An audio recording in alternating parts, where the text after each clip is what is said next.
Muy bien, buenos días. Yo soy Andrew Rodman, director del Mexico Institute aquí en el Centro Wilson, y es un placer para mí dar la bienvenida a la licenciada Xochitl Gálvez Ruiz de y Corazón por México al Wilson Center. Lo hago también de parte del Centro para Latinoamérica Adrian Arch, el Centro para Estudios Estratégicos e Internacionales, el Diálogo Interamericano, el Instituto de Migración y Políticas y el Mexico Institute Foundation. Hasta cada 12 años, los ciclos de elecciones presidenciales en ambos países coinciden.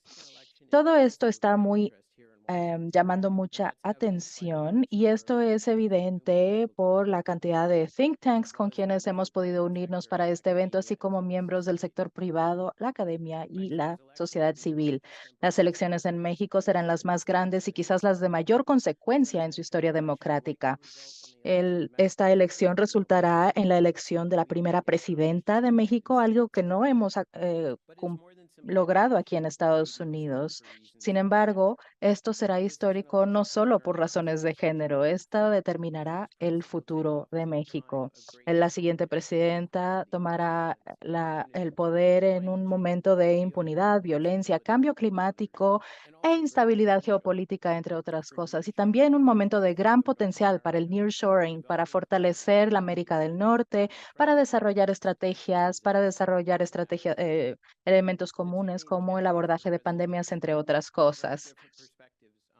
México y Estados Unidos tienen diferentes perspectivas en términos del Estado, la sociedad civil y las empresas privadas, y por lo tanto tienen a menudo perspectivas que contrastan y los retos y las oportunidades a los que se enfrentará la presidenta próximamente serán significativos. Reconocer los retos y las oportunidades con respecto a la energía, la migración, el nearshoring, la seguridad, el TEMEC y el agua. Recientemente se emitieron unas recomendaciones de políticas para la siguiente presidenta de México de parte de nuestro centro, que con gusto compartiré el reporte con la licenciada Galvez Ruiz. Sabíamos que al momento de lanzar el reporte desde noviembre del año pasado, se procurarían las oportunidades que la siguiente candidata pudiera considerar. Hemos descrito el libro como un punto de partida que busca que los candidatos, los partidos y los votantes aborden los temas importantes para abordar los retos y que capitalicen las oportunidades futuras para el futuro socioeconómicas en el próximo sexenio. Está disponible en inglés y en español en línea. Además de este libro, hay muchos temas que no hemos abordado, incluyendo el hecho de que la nueva presidenta necesitará gestionar la relación diplomática con Estados Unidos, entre otras cosas. No hay temas de políticas a los que se enfrentan cualquiera de los dos países que no se puedan hacer de manera más eficaz si ambos países trabajan en conjunto. Somos socios importantes y en conjunto con Canadá no solo tenemos el TEMEC, sino que también seremos sede de la Copa Mundial del 2026. Y esto brindará a nuestros presidentes y presidentas una oportunidad de demostrar que somos amigos, aliados y demostrar la competitividad de América del Norte. Hemos invitado a la licenciada para hablar acerca de su visión de México y las oportunidades que mencioné, entre muchas más. Quiero recalcar que hemos invitado de igual manera al señor Maynes y a Claudia Sheinbaum a que vengan a visitarnos a Washington, así como a todos nuestros socios que están hoy en esta mañana con nosotros, y esperamos que acepten la invitación. Solo para mencionarles, está disponible interpretación simultánea en el auditorio con sus dispositivos y receptores en línea. La traducción también estará en línea, disponible tanto en español y en inglés en nuestro sitio web. Después de la intervención de la licenciada Galvez Ruiz, Estará con nosotros también Diana Villiers Negroponte, quien será nuestra moderadora. Si ustedes quisieran intervenir y hacer una pregunta, por favor sean breves para que podamos hacer la mayor cantidad de preguntas. Nuestra moderadora vivió en México del 89 a 92 y tuvo la oportunidad de viajar a cada uno de los 32 estados con su esposo, el embajador Negroponte. Al mismo tiempo, trabajaba sobre el capítulo de resoluciones del NAFTA y trabajó con Habitat for Humanity. Es profesora del Brookings Institution y ha sido autora de varias publicaciones, artículos y videos con respecto a México. Es miembro del Consejo del Museo de Arte Popular y también una académica con nuestro programa para Europa. Quisiera presentar a la ingeniera Xochitl Gálvez Ruiz de la Coalición Fuerza y Corazón por México. Su historia es una muy enriquecedora. Creció en pobreza vendiendo tamales en el estado de Hidalgo para apoyar a su familia. Se mudó a la Ciudad de México a los 16 años y estudió ingeniería computacional en la UNAM. Después de graduarse, trabajó como ingeniera y analista de datos para diversas empresas, así como el INEGI de México.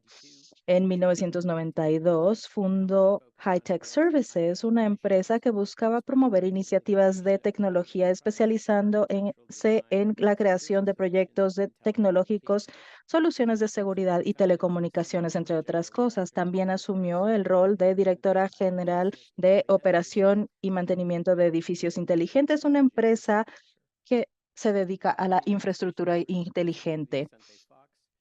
Durante la administración del presidente Fox, fue jefa de oficina para el desarrollo de los pueblos indígenas. También se volvió la primera directora de lo que ahora se conoce como el Instituto Nacional para los Pueblos Indígenas.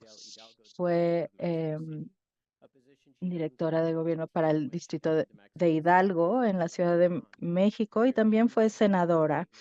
Permaneció en el Senado hasta que comenzó a buscar la presidencia de México recientemente. Su historia es una de determinación individual y estará disponible también en nuestro sitio mexicorelations.wilsoncenter.org.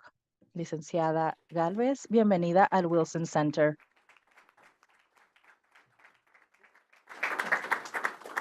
Le presento este libro que mencioné. Okay. Muchas gracias. Gracias. Gracias.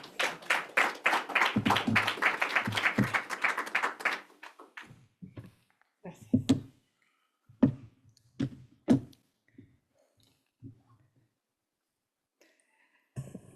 Muchas gracias. Señoras y señores, hoy nos reunimos en un momento clave. América del Norte enfrenta oportunidades y desafíos que marcarán el rumbo de nuestra región y del mundo. Las oportunidades son evidentes. El nearshoring nos ofrece la posibilidad de consolidar nuestra alianza económica y comercial para convertir a Norteamérica en un potente motor industrial, tecnológico y productivo que le dará forma al resto del siglo XXI. Estados Unidos puede consolidarse como la indiscutible primera potencia económica, tecnológica y creativa del mundo. México tiene la oportunidad para consolidar su desarrollo. Les comparto con tristeza que no estamos listos para aprovechar esta oportunidad histórica. Para lograrlo, se hace necesario atender los siguientes puntos: energía suficiente, limpia y barata. Capital humano, sobre todo en salud y educación. Aprovechemos el potencial de los mexicanos. Infraestructura, incluyendo acceso ubicuo a Internet. Seguridad pública. En todos estos rubros retrocedimos debido al debilitamiento de los contrapesos. México no está listo porque, lejos de avanzar hacia el futuro, mi país se encuentra retrocediendo hacia el pasado. Hoy estoy aquí para dejar en claro que el Estado de Derecho y la democracia en México enfrentan un grave peligro.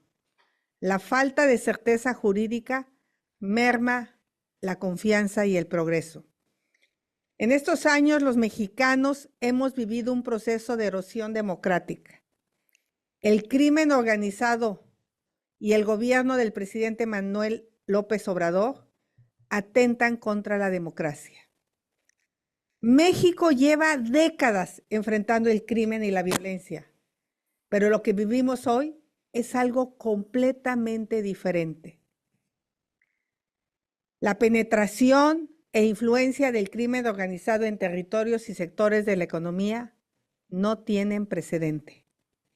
El crimen organizado se ha convertido en un factor de poder que afecta la vida de millones de mexicanos.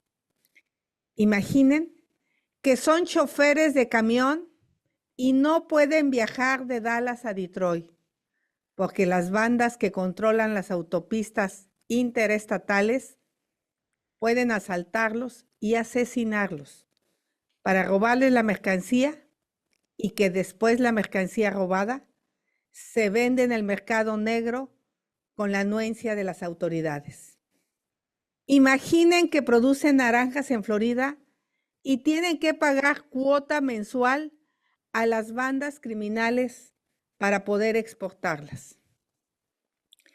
Imaginen que para poner un restaurante en Washington fuera indispensable pagar una cuota mensual a las mafias locales, que además les obligan a vender droga dentro del local. Esto es lo que pasa en México. Ustedes lo saben muy bien, pero solo pongo 3 datos en la mesa para ilustrar el tamaño del problema. Según un estudio publicado en la revista Science, el crimen organizado es el 5º empleador más grande del país. El jefe del Comando Norte, Glenn Van Genk, afirmó en 2021 que el crimen organizado controla 1/3 del territorio de México. Según el INEGI, la Agencia Oficial de Estadísticas de México, el homicidio es la primera causa de muerte entre jóvenes de 15 y 35 años. El gobierno del presidente Andrés Manuel López Obrador ha acelerado y agravado este proceso a niveles sin precedentes. Destruyó las instituciones civiles de seguridad y abandonó a las policías locales, sin que la Guardia Nacional, creada por su gobierno, dé resultados. Ha vulnerado la esencia de las Fuerzas Armadas, asignándoles tareas que los distraen de su función de seguridad nacional. Más que una estrategia de seguridad, hubo una negligencia criminal, aplicando su eslogan de campaña: abrazos, no balazos. Los abrazos han sido para los delincuentes y los balazos para los ciudadanos. De facto, el gobierno mexicano dejó de pelear por la seguridad de la gente. En el mejor de los casos, López Obrador es débil e incompetente ante el crimen. En el peor, lo aprovecha para consolidar su poder. Por eso, ha debilitado a las autoridades electorales y ha atacado una y otra vez al Poder Judicial. Imaginen la siguiente escena en el contexto de Washington y de la democracia estadounidense. En mayo pasado, un gobernador mexicano llevó a las puertas de nuestra Suprema Corte de Justicia 2 ataúdes de tamaño real. Dentro de los féretros había 2 maniquís con los rostros de la ministra presidenta y un ministro de la Corte.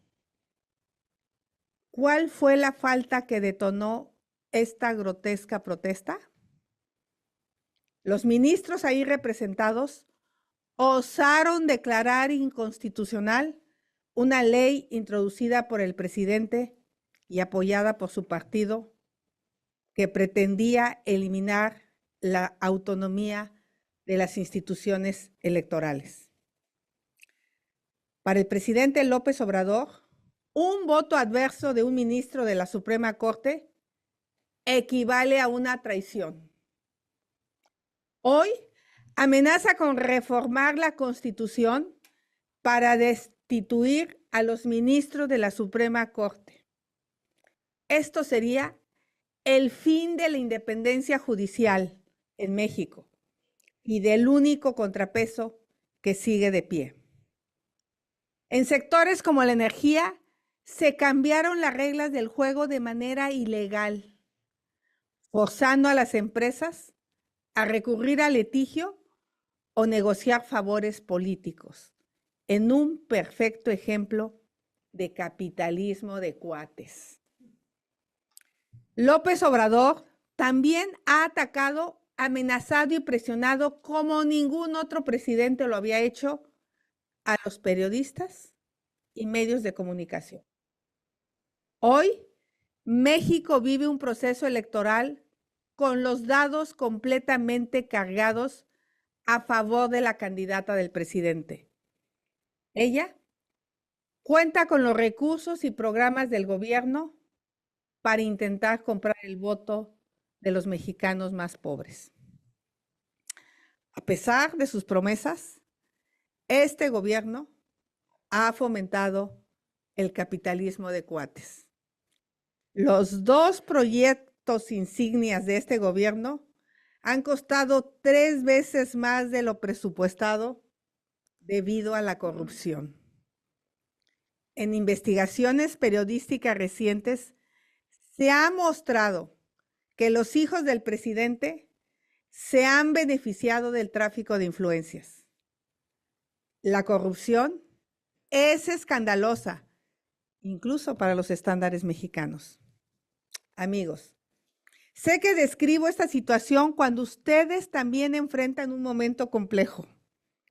Este gran país tiene sus propios desafíos. Para Estados Unidos, la relación con México se ha limitado a 2 temas: migración y tráfico de fentanilo.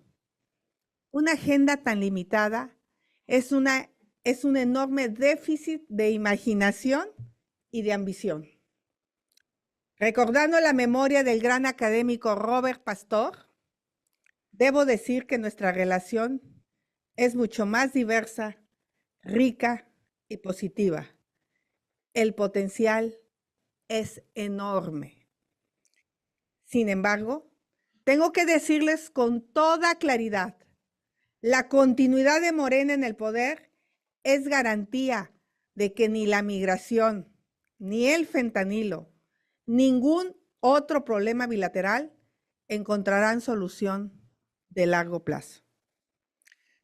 Solucionar los problemas de migración y fentanilo requiere 3 cosas que el actual gobierno de México no tiene: visión de Estado, capacidad institucional y voluntad genuina de colaboración. La candidata del presidente solo promete continuidad y dice que México está mejor que nunca. No hay visión de Estado. López Obrador ve a la migración como un arma de chantaje sobre el gobierno de Estados Unidos y ve al fentanilo como un problema de los estadounidenses. No hay capacidad institucional. López Obrador ha destruido y debilitado las áreas de inteligencia y seguridad civiles y militares. Entre otras cosas, las usa para perseguir a la oposición y a periodistas críticos. Los carteles que controlan el tráfico de drogas y de migrantes seguirán expandiéndose. No hay voluntad de colaborar con Estados Unidos. La visión populista nacionalista de López Obrador tiene una sola prioridad: mantener a Estados Unidos lejos para seguir concentrando su poder. Para eso, fingirá cooperación, pero no cooperará. Hoy somos socios, pero no somos aliados. en un acto ofensivo y humillante para millones de mexicanos, en septiembre de 2023, en plena invasión a Ucrania, soldados del ejército ruso marcharon en el desfile del Día de la Independencia en la plaza principal de la Ciudad de México. En una deferencia humillante para quienes amamos la libertad, en 2021, el presidente López Obrador invitó al dictador cubano José Díaz-Canel como orador principal en nuestro Día de la Independencia.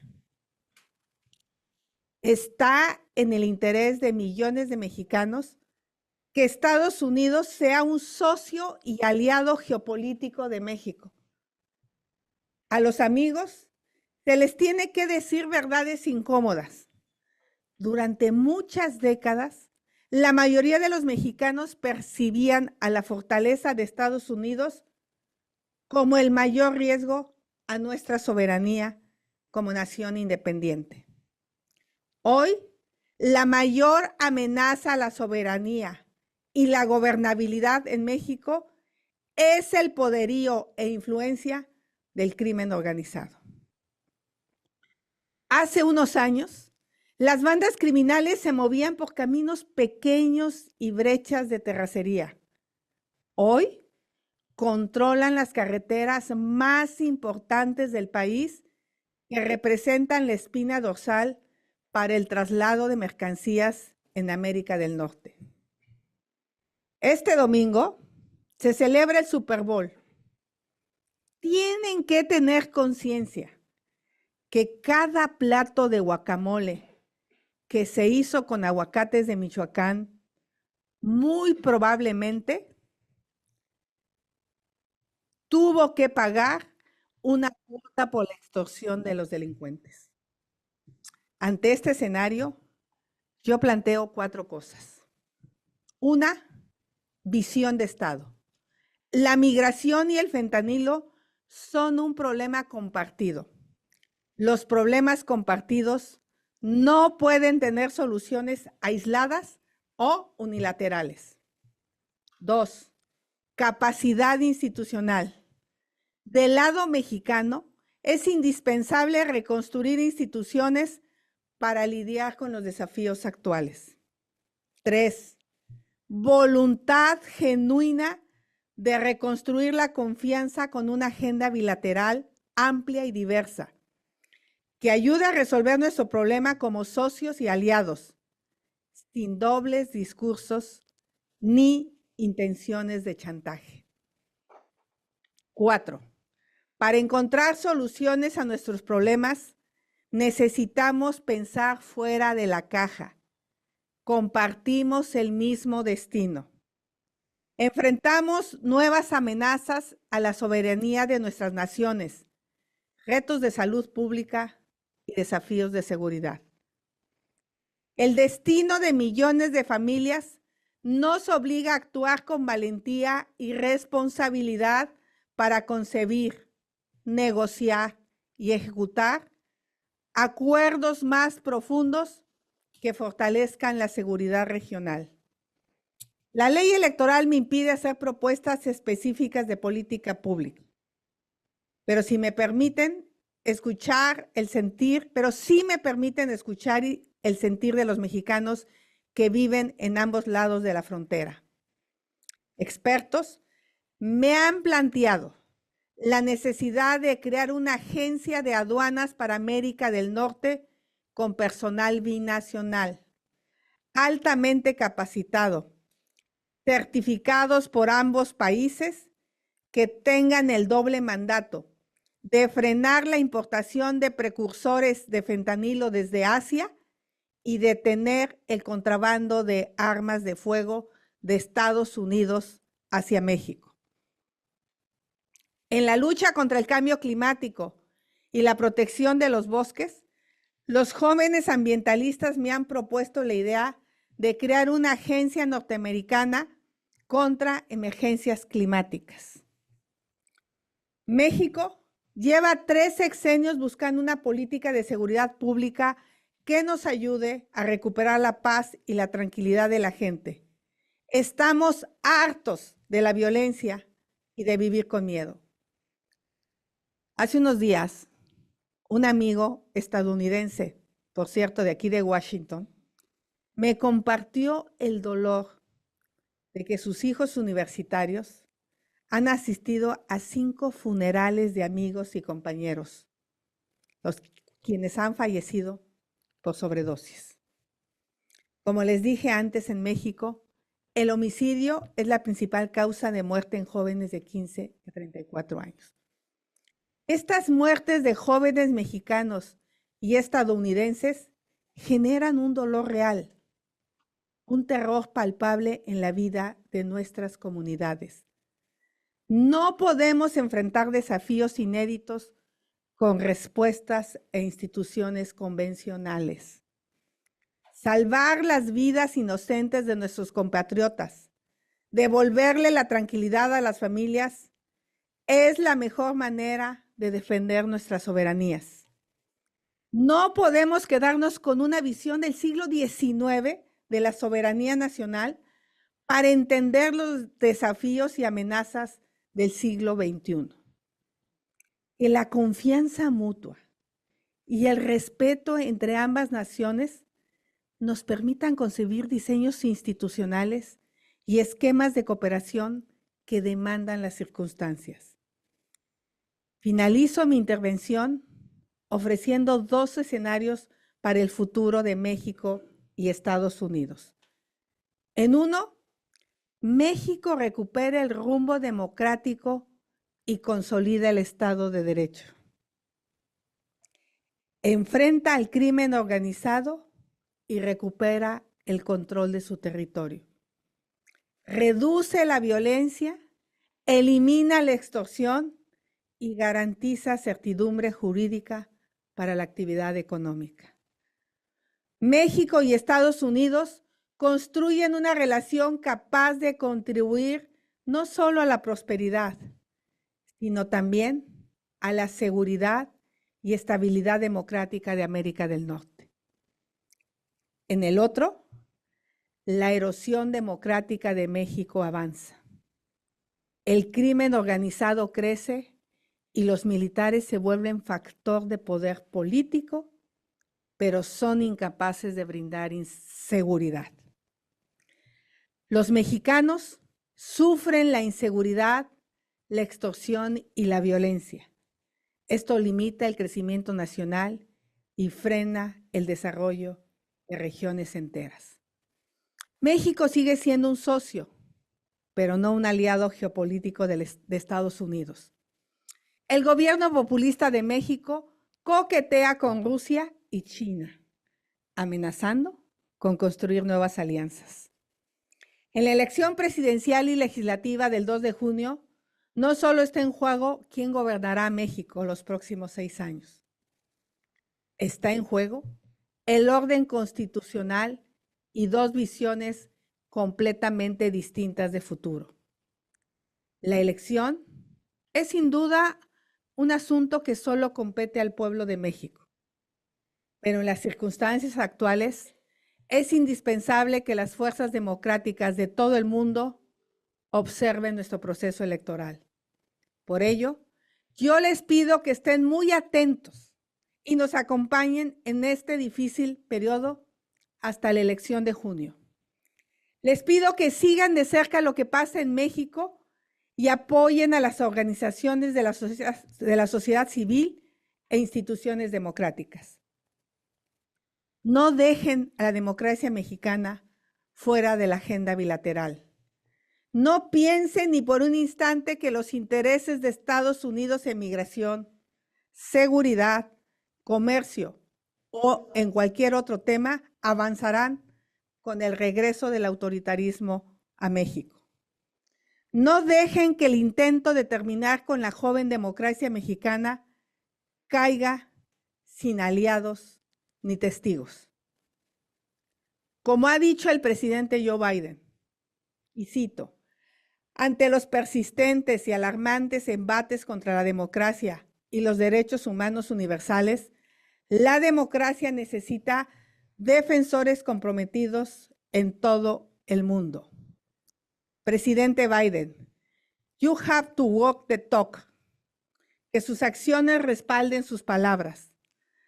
Trabajemos unidos para que México sea un país fuerte, soberano y desarrollado, socio y amigo confiable de Estados Unidos. Muchas gracias.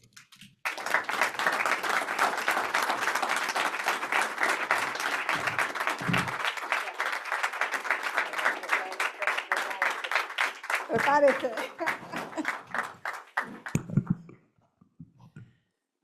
Madam Candidate, the majority of Señora your candidata, la mayoría de las personas que la ven el día de hoy están en línea y no han recibido una traducción.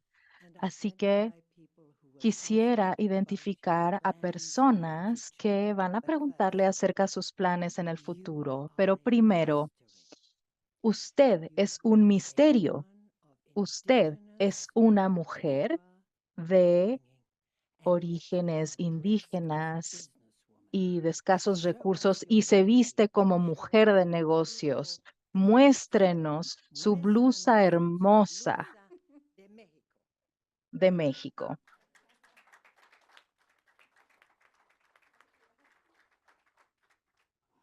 Y ahora ayúdanos a entender este misterio de origen pobre, indígena y de mujer empresarial y poderosa.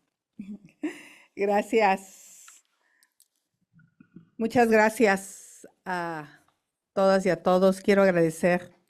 La verdad es que estaba tan emocionada a la anfitrión Andreu Rutman del Wilson Center y a todos los think tanks que han hecho realidad que tengamos este evento. Mi querida Diana, sé que conoces México como la palma de tu mano. Seguramente conoces mi tierra. Yo nací en el estado de Hidalgo hace 60 años y si alguien me hubiera preguntado hace 60 años qué iba a hacer cuando, hace 50, cuando tenía 10, qué iba a hacer cuando fuera grande, seguramente no le hubiera podido contestar.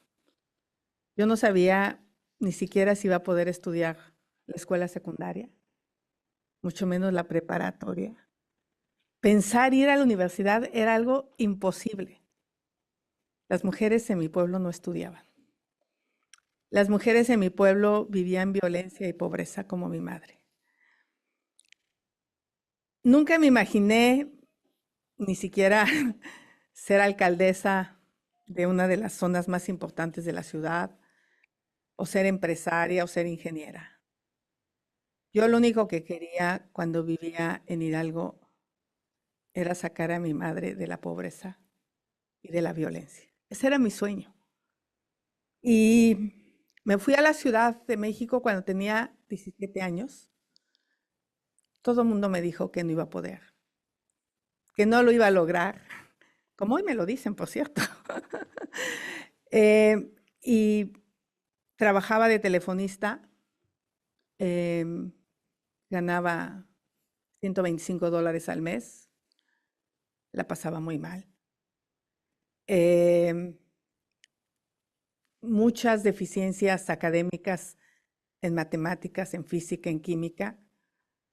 Estuve a punto de abandonar la carrera porque entraba a trabajar a 6:30 de la mañana, salía a 3 de trabajar, entraba a las 4 a Ciudad Universitaria, salía a las 10 de la noche, llegaba a mi cuarto de lámina en Iztapalapa, una zona muy alejada de la ciudad, a las 11:30 de la noche.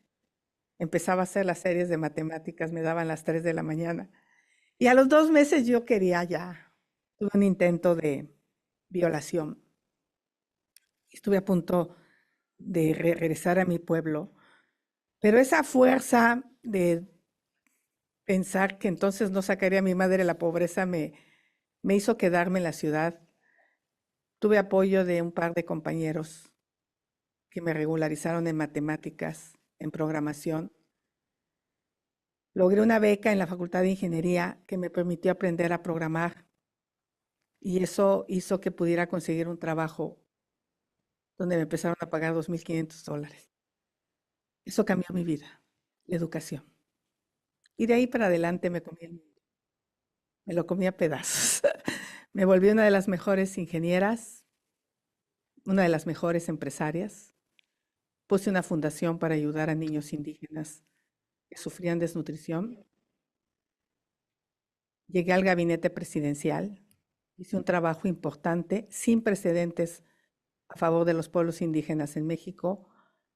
Y bueno, al final, aquí estoy, como una mujer que aspira a ser la próxima presidenta de México para una cosa, para que los pobres dejen de ser pobres.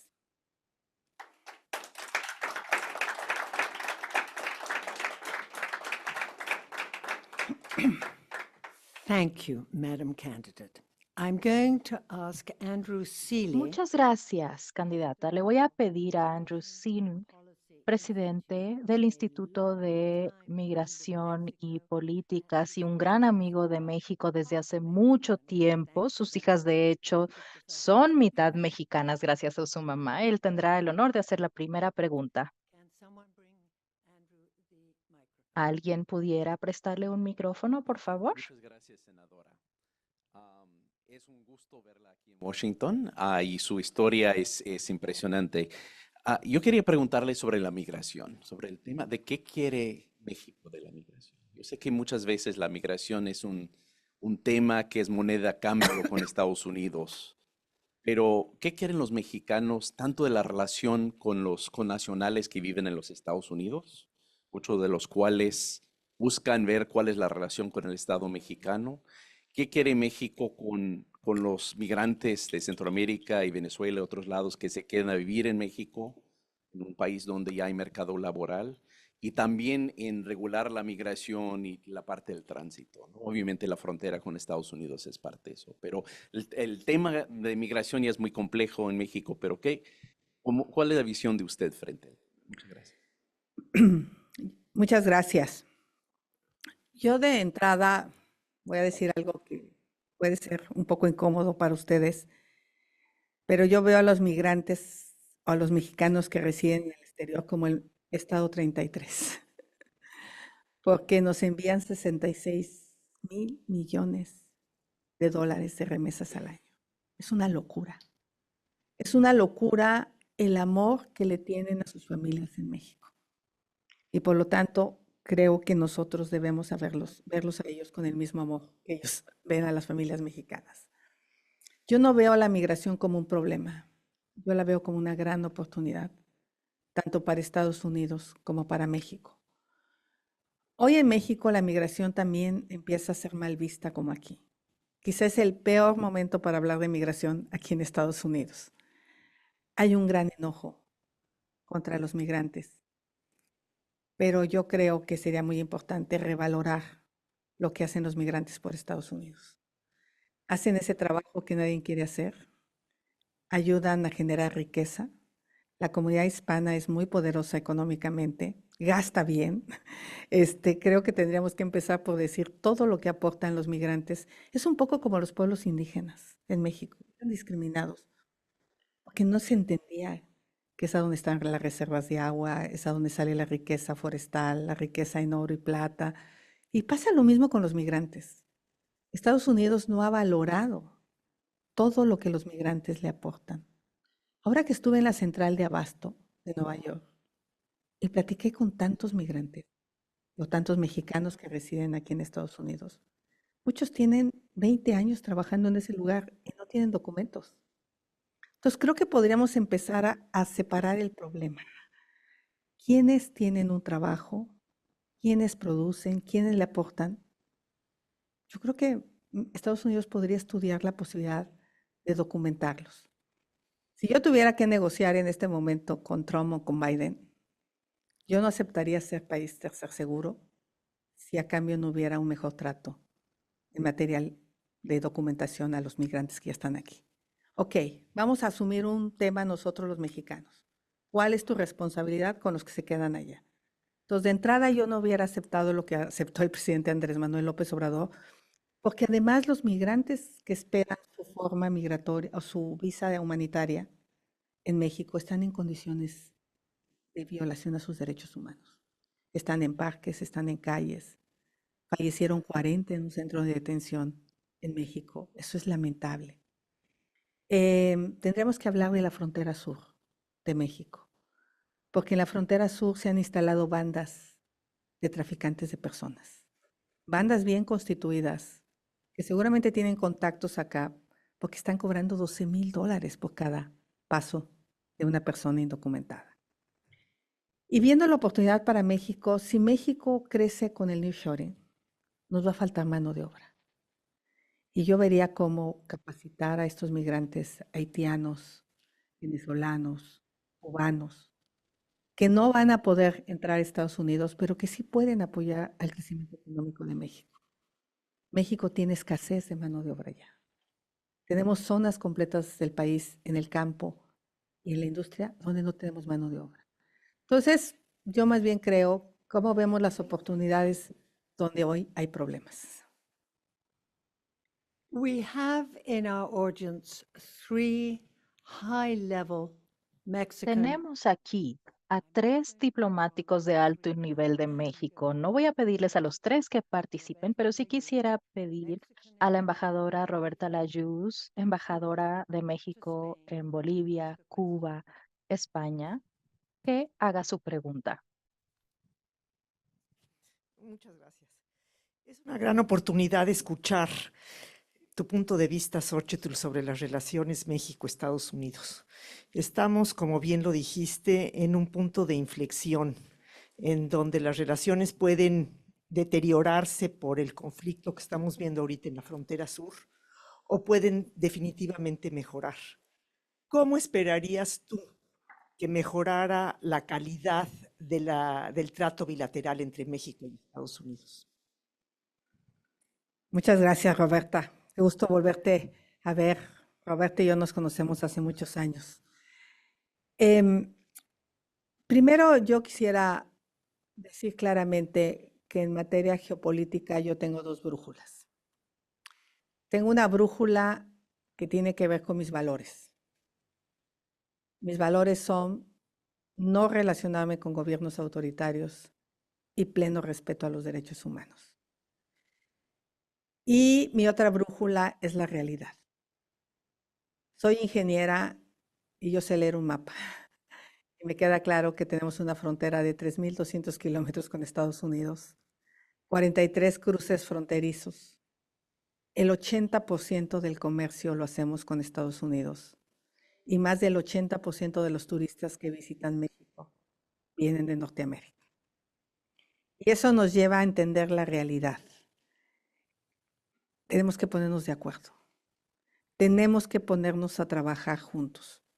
Y seguramente el comentario en México van a decir mis adversarios que vine a vender a la patria, que vine a ponerme de acuerdo con Estados Unidos. Nuestra realidad es que las armas de fuego que entran de aquí están matando jóvenes en México. Y la realidad es que el fentanilo que entra de México está matando jóvenes en Estados Unidos. Yo soy mamá de 2 jóvenes y me puedo poner en los zapatos de los papás que pierden a sus hijos, tanto del lado de México como del lado de Estados Unidos. Entonces, es urgente dejar la simulación, porque hoy lo que tenemos es una gran simulación. El presidente finge que coopera deteniendo migrantes, aceptando ser tercer país seguro, violentando derechos humanos. Estados Unidos está cómodo porque le resolvemos un tema que a él le genera muchísimos problemas políticos, pero la realidad es que el fentanilo sigue entrando a Estados Unidos. Por eso, este planteamiento que hoy he hecho de esta agencia binacional en materia de aduanas, que sí nos podría dar elementos para cuidarnos mutuamente. ¿No? Yo me quejo que tú mandas armas y tú te quejas que yo dejo entrar precursores químicos. Entonces yo creo que esta oportunidad la podemos usar para que puedan hablar con una mujer sincera, que no les va a echar cuentos, que se va a poner a trabajar. Yo digo que como ingeniera yo tengo 3 principios. Lo que está bien se queda, lo que está más o menos se mejora y lo que de plano no funciona lo quitamos. Entonces vamos a revisar qué funciona y qué de plano está mal. I want to ask Lila Abed, who's Deputy Director of the Mexico Institute, to ask the Quisiera pedirle a Lila Abed a que haga su siguiente pregunta, pero va a estar seguida de la intervención del representante de ExxonMobil aquí en Washington. Senadora, qué gusto tenerla aquí en el Wilson Center. Es un privilegio que esté aquí con nosotros. Yo le quería preguntar, estamos ante un momento histórico en México, no solo porque van a ser las elecciones más grandes de su historia, pero las dos candidatas presidenciales son mujeres. ¿Cuál es su agenda para su visión para mitad de la población de México, que somos las mujeres? El tema de los feminicidios, la violencia de género que sigue existiendo en México, vamos, 10, 11 mujeres mueren diario por razones de género. Me encantaría saber cuáles son su visión para México si es que usted llega a ser presidenta. Solo te recuerdo que no puedo hacer propuestas, pero sí voy a dibujar un diagnóstico de lo que está pasando con las mujeres. De entrada, yo soy una mujer que viene de una brutal violencia. En las comunidades indígenas, los usos y costumbres violentan muchísimo los derechos humanos de las mujeres. Conozco esa realidad y me queda claro que esa realidad se cambia con educación y con poderío económico. Necesitamos que las mujeres tengan capacidad económica que les permitan tomar decisiones. Obviamente, de las cosas que las mujeres me han propuesto y yo he asumido con mucha responsabilidad como senadora, es el Sistema Nacional de Cuidados. No hay manera que las mujeres tengan independencia económica si ellas no son soportadas con estancias infantiles, escuelas de tiempo completo, apoyo para aquellas mujeres que tienen hijos con discapacidad, apoyo para que las mujeres no se tengan que hacer cargo de los adultos mayores. Yo tuve a mis padres 10 años en mi casa, enfermos, y yo fui la responsable de cuidar de ellos, porque culturalmente eso es muy común en México. Yo podía pagar una enfermera, pero hay mujeres que no lo pueden hacer y tienen que dejar su vida laboral para cuidar de los adultos mayores. Entonces, para mí el tema del cuidado para que las mujeres puedan tener tiempo libre, que no sean las responsables del 100% de las actividades domésticas, es fundamental. 2, obviamente fortalecer la educación. Como delegada, yo tuve un número importante de becas para mujeres que querían reinsertarse a la vida laboral en la Universidad Iberoamericana. Se les pagaba beca del 100%. Entonces, necesitamos apoyar a las mujeres que truncaron estudios universitarios o carreras técnicas. Apoyos económicos para emprender negocios. Esa es otra posibilidad. Una vez que la mujer está empoderada económicamente, es menos susceptible de sufrir violencia. Pero si ya la sufre, pues sí tenemos que hacer toda una red de apoyo y de especialización. Porque la mayoría de mujeres que son asesinadas, hubo indicios de violencia que no atendimos las autoridades. Entonces tiene que haber en los ministerios públicos mujeres casi militantes del movimiento feminista, que cuando reciban una llamada de una mujer, no se vuelve una llamada más, se le atienda de manera integral y hay que revisar todo el sistema de procuración y administración de justicia con perspectiva de género. Castigar la impunidad, que un hombre sepa que va a haber consecuencias si daña a una mujer. Y obviamente la participación de las mujeres en el gabinete, en todos los espacios del poder. Me voy a limitar al 50-50, porque si fuera por capacidad a lo mejor les ganamos, pero bueno, no, mejor no hablo de ese tema. 50 y 50. O sea, la presencia de las mujeres para hacer políticas públicas es indispensable. Thank you. I'm going to call on Cecilia de la Macora from ExxonMobil, and thereafter, a gentleman with his hand up. Cecilia de la Macora de ExxonMobil, y luego tenemos a una persona aquí atrás que levantó la mano. Muchas gracias, senadora. Y yo quería preguntarle, usted empezó su discurso hablando de la importancia de la energía, sobre todo para aprovechar las oportunidades del nearshoring. ¿Qué piensa hacer bajo su gobierno? No solo porque México la última vez que reformó su sector energético fue en el 2013, hace 11 años, y el mundo ha caminado a pasos vertiginosos, no solo en lo que respecta a las energías tradicionales, sino también con respecto a la transición energética. ¿Qué piensa hacer si llega a la presidencia? Gracias. Yo me tengo que declarar una ambientalista de a de veras, no de closet, porque la de enfrente dice que es ambientalista, pero fue a defender los combustibles fósiles para generar energía en el Congreso, la señora Sheinbaum. Te voy a contar un poco de mi niñez. Yo no conocí el concepto de basura hasta que llegué a la Ciudad de México. Nosotros solo teníamos dos cosas que considerábamos basura, un bote donde estaba el cloro y una bolsa del jabón. No existían los residuos. La comida se reciclaba, se hacía composta, o sea, y me tiene impresionada la cantidad de residuos que generamos. Entonces, a partir de ahí, yo decidí dedicarme pues un poco a todo el tema ambiental como ingeniera, al tema del agua, al tema de la energía, al tema de residuos. Y una de mis compañías hace todo este tema ambiental. A partir de ahí, como senadora, mi agenda ha sido el tema energético, el tema del agua, el tema del medio ambiente. Estoy convencida que el futuro de la electricidad, el futuro de la energía es la energía eléctrica. Y el futuro de la energía eléctrica es la energía renovable. Ese es mi convencimiento personal. ¿Cómo vamos a llegar ahí? Pues construyendo una buena matriz energética. ¿Cómo vamos a ir haciendo esta transición? Pues no va a ser de la noche a la mañana, pero sí hay que hacerla. México iba muy bien. México tiene todo en materia renovable. Tiene quizá uno de los asoleamientos más importantes como país. Tiene una gran cantidad de litorales que nos generan viento. Y podríamos ser un país potencia en materia de renovables, de hidrógeno verde, que va a ser el futuro de la energía para la gran industria. Y en ese sentido, yo estoy de acuerdo con la reforma que se hizo en México. La defendí como senadora a morir. De hecho, el día que se aprobó la contrarreforma ha sido uno de los días más tristes de mi vida, porque yo pensaba en las futuras generaciones, pensaba en los niños, pensaba en que les estamos cancelando la opción de un planeta más limpio y pues el tema del cambio climático es una realidad. Nunca en la historia Acapulco había tenido un huracán categoría 5, nunca en la historia. México lleva 4 años de sequía. No sé cuál fue la causa de los incendios en Chile, pero es devastador lo que acaba de pasar. Y los incendios que tuvieron ustedes en el lado de Canadá que llegó hasta Nueva York. O sea, el planeta está avisando que algo está pasando. Entonces, en ese sentido, soy una promotora de las energías limpias, consciente de la transición energética con combustibles fósiles.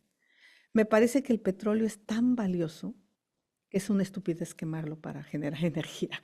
Lo podríamos usar en otros temas. Entonces, yo apuesto por que la energía renovable va a bajar los costos. Y creo que los mexicanos tienen derecho a tener energía barata, no solo las empresas. El presidente se queja de que las empresas tienen energía más barata, pues porque le apostaron a generarla. Creo que todos los mexicanos tendrían que aspirar a tener energía limpia y barata. Y las subastas eran el mecanismo para llegar a ese objetivo. Entonces, en ese sentido, a mí no me importa quién genera la energía. Si la genera CFE barata, está bien, que la venda. Si la genera el sector privado, que la venda. El tema es que los usuarios tengan energía limpia y barata. Ese es mi objetivo. We have a question at the back, and I'm going to ask if Anne Bailey from Morgan Stanley is in Anne the Bailey de Morgan Stanley está aquí en el auditorio o está en línea. Adelante. your name and your affiliation. Diego Marroquín, the Brookings Institution. My question is, ¿en español o en inglés? Como quieras. En español, creo que va a ser más rápido. Es muy puntual. La elección es en junio. Lo más probable es que el panel en materia de agricultura entre México y Estados Unidos la decisión salga en septiembre. Mi pregunta es, como presidenta, ¿cuál sería su postura ante una decisión de un panel en el caso, por ejemplo, de la razón de Estados Unidos? Y del otro lado, también pensando en esta frase que dice, It takes two to tango, han pasado más de 400 días desde que Estados Unidos perdió un panel del TEMEC contra México y Canadá en materia automotriz. Estamos hablando de que no solamente somos socios, queremos ser aliados. ¿Qué le dirías a tu aliado si no está cumpliendo con su palabra en el TEMEC? Que al final del día es nuestra principal fuente de certidumbre y es la razón por la cual somos el principal socio comercial de Estados Unidos. Gracias. Para mí, los acuerdos que se firman se deben de cumplir. Y una de mis preocupaciones con el tema energético justamente es que estábamos violentando el tratado, el TEMEC, porque la contrarreforma eléctrica que se hizo en México, pues privilegia el monopolio. Hoy tenemos un panel en materia automotriz que Estados Unidos no ha cumplido. Es muy probable que perdamos el panel en materia de agricultura. Yo sí creo en la ciencia neoliberal, yo no tengo ese problema, como el actual gobierno. Y hay un panel o hay un problema entre Canadá y Estados Unidos por los lácteos. Pareciera que todos tenemos conflictos y para eso viene la revisión del tratado en 2 años. Y aquí me acompaña Ildefonso Guajardo, que fue el negociador y es parte de mi equipo. Y seguramente pues, para eso es la revisión del tratado. Yo creo que hay que profundizar el diálogo. Tengo la impresión que hoy con México no hay ese diálogo de alto nivel para resolver estos problemas. El tema energético, en lugar de ir a un panel, se ha resuelto con el capitalismo de cuates. Quien tiene buen acercamiento a presidencia resuelve su problema, pero quien no lo ha resuelto. Se debería resolver, debería de haber claridad en las reglas del juego. Entonces, mi postura es una postura de ética, de palabra y de que nos necesitamos como socios y esas son las cosas que vamos a resolver en la revisión del tratado. Dolores, please. Dolia, forgive me, Dolia. Dolia, adelante. Buenos días, senadora, y gusto conocerla. Soy Dolia Esteves, periodista aquí en México. Famosísima, Dolia.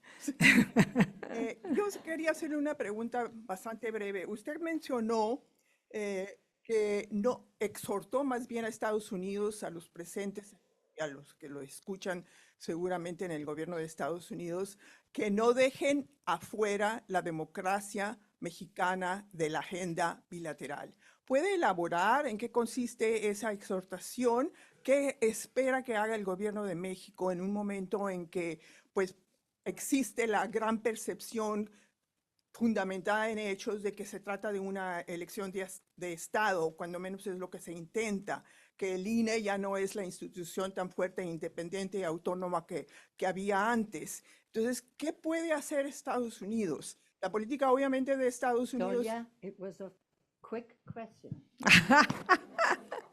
Bueno, Dolia, era una pregunta rápida. A ver, Dolia, la verdad es que lo acabas de resumir de manera muy rápida, lo que está pasando con la democracia en nuestro país. Hay una erosión de las instituciones democráticas y lo que yo plantearía aquí es que haya observación internacional, que volteen a ver lo que está pasando en México, las instituciones como esta, como las organizaciones de la sociedad civil, que el Congreso analice también, estaré yo el día de mañana en el Congreso, pues advirtiendo el riesgo que es para México, y lo voy a decir con todas sus palabras, el hecho de que el crimen organizado participe de manera tan decidida en la próxima elección, no solo es un riesgo para México, también para Estados Unidos. Y eso es erosionar la democracia en nuestro país. Hay zonas del país donde seguramente no se van a instalar urnas. Llevamos, dependiendo quién lo contabilice, más de 10 candidatos asesinados en este proceso electoral. Eso es muy grave y muy peligroso. Entonces yo lo que quiero es que haya y que los medios cubran lo que está pasando en México, que los medios analicen la normalidad democrática y lo que el presidente hace, por ejemplo, con mi persona todos los días. O sea, el presidente se ha convertido en el principal jefe de campaña de su candidata. No está bien. Entonces, que los medios cubran, que las organizaciones vayan a observar la elección. Eso es quizá lo que yo plantearía. No pido que se metan, eso lo vamos a resolver allá, pero sí que no digan que solo es fentanilo y migración. También la democracia. Puedo hacer un seguimiento a la pregunta de Dolia. Usted está entrevistando con Luis Almagro del OEA. ¿Cuál es su propósito con el OEA? Pues el tema de observación electoral. Ese es el tema que vamos a plantear. Gracias. Señora. Muchas gracias, senadora. Soy Daniela Stevens, del Diálogo Interamericano. Está muy clara su postura en cuanto a energía, el apoyo a energías renovables, generación distribuida. Mi pregunta es, ¿cómo lograr, una vez en presidencia, el apoyo político, considerando la composición del Senado, considerando composición de Cámara de Diputados, cómo lograr ese apoyo político para no solo volver a la reforma de 2013, sino para ir más allá y profundizar en cuanto a la transición energética? Y si me lo permite, una vez también en presidencia, ¿qué hacer con estas obras insignia que usted mencionó, que se quedarían como elefantes blancos? ¿Qué hacer con el Tren Maya, que daña biodiversidad, daña medio ambiente? ¿Qué hacer con la refinería? Afortunadamente, la Corte ya declaró inconstitucional estas reformas. De las cosas que logramos los senadores de oposición y legisladores es que este gobierno no pudo tener la mayoría calificada para cambiar la Constitución.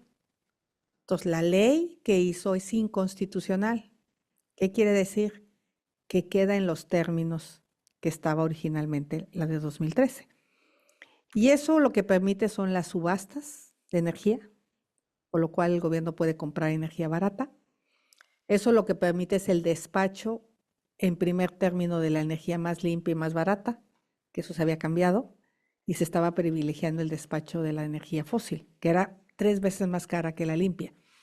Entonces, realmente no hay que hacer ningún cambio a ninguna ley, porque quedó en los términos que se había aprobado, y yo creo que ante la falta de energía en México en este momento, pues viene bien la participación del sector privado, y obviamente CFE tendrá que seguir participando, pero bajo un régimen de competencia y no de privilegio, que era lo que ahorita pues se le había logrado dar, el privilegio por encima de las demás empresas.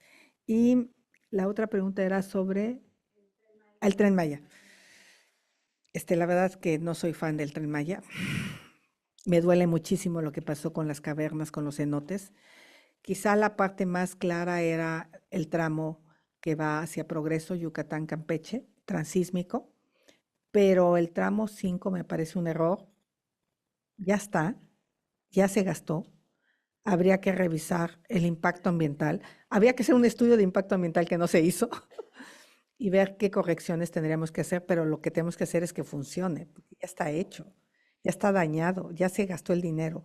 Entonces no soy como el presidente Andrés Manuel de llegar a tirar lo que otro hizo. Lo dije claramente, lo que funcione se queda, los programas sociales, por ejemplo, pero en este caso estas obras habría que corregirlas. La refinería es una locura, no sé cuándo va a estar funcionando, lleva gastado muchos millones. Ya el presidente dijo que mejor hubiéramos comprado otra en Deer Park y él mismo se arrepintió de haber gastado tanto dinero, pero habría que revisarlas. No voy a tomar ninguna decisión que no esté sustentada en datos, en ingeniería, en soluciones técnicas. No soy una mujer que toma decisiones por el hígado. Soy una mujer que se deja acompañar por el mejor equipo como el que está aquí. Juan Pardinas y Ildefonso son 2 personas que me están acompañando, pero hay mucho más. Enrique de la Madrid es mi principal asesor en materia del programa económico que vamos a presentar con muchísimos expertos. Entonces las decisiones las vamos a tomar analizadas. One more question as we're running out of time. A Una short última pregunta porque se nos acaba el tiempo. Sea breve, por favor. Adelante. Por esta excelente presentación. Le quería preguntar sobre la innovación en México. México invierte 0.3% de su PIB en investigación y desarrollo, y eso es bajo, aún para Latinoamérica, un orden de magnitud más bajo que los países de la OCDE. El gobierno de AMLO ha debilitado el CONACYT los problemas de la sustentabilidad no se solucionarán sin la innovación. ¿Qué piensa usted de cómo promover la innovación en educación y también en la demanda de las empresas por innovación? Bueno, sí voy a poner un contraste en la candidata de enfrente y yo. Porque una de las protestas más famosas que yo hice fue tirarme en la calle cuando iban a eliminar los apoyos a CONACYT. Esa fotografía fue muy difundida porque yo me oponía a que se eliminara pues el fideicomiso que permitía que becáramos estudiantes en el extranjero, que apoyáramos la ciencia y la tecnología tanto en el sector público como privado. Todo eso lo desapareció. Y la candidata de enfrente, la científica, no abrió la boca, no defendió a los científicos. Así es que por mucho que te definas la científica y acá la ingeniera, pues cuando se tomó esta decisión tuvimos posturas totalmente distintas. Yo soy una fan de la tecnología, soy una fan de la innovación, soy una fan de revertir los efectos del cambio climático con tecnología, con el uso de la ciencia. Es lo único, veía un artículo del New York Times donde pretenden poner un paraguas al sol para proteger al planeta. Digo, está muy primario, pero suena interesante y eso es lo que va a hacer la ciencia. ¿Cómo salvamos al planeta de los efectos de cambio climático? Por supuesto que para mí gastar bien el dinero es clave. Hemos perdido 50,000 millones de dólares en Pemex en estos 5 años. Imagínese usted 50,000 millones de dólares utilizados en educación, en salud, en mejoras ambientales. Sería tremendo. Pero esta obsesión de mirar al pasado de este gobierno ha hecho que tiremos los recursos donde ya no tiene remedio. Pemex tiene que innovar, puede entrar a geotermia, puede entrar a hidrógeno, puede entrar a captura de carbón. O sea, el mismo Pemex puede dejar de perder dinero si lo metemos al área de innovación. Quisiera, disculpe, pero no tenemos más tiempo. I want to thank Thank you. our speaker for today. Me gustaría agradecer a la candidata por hablar con nosotros del día de hoy. Le deseamos el mayor de los éxitos. Muchas gracias por unirse a nosotros en esta reunión.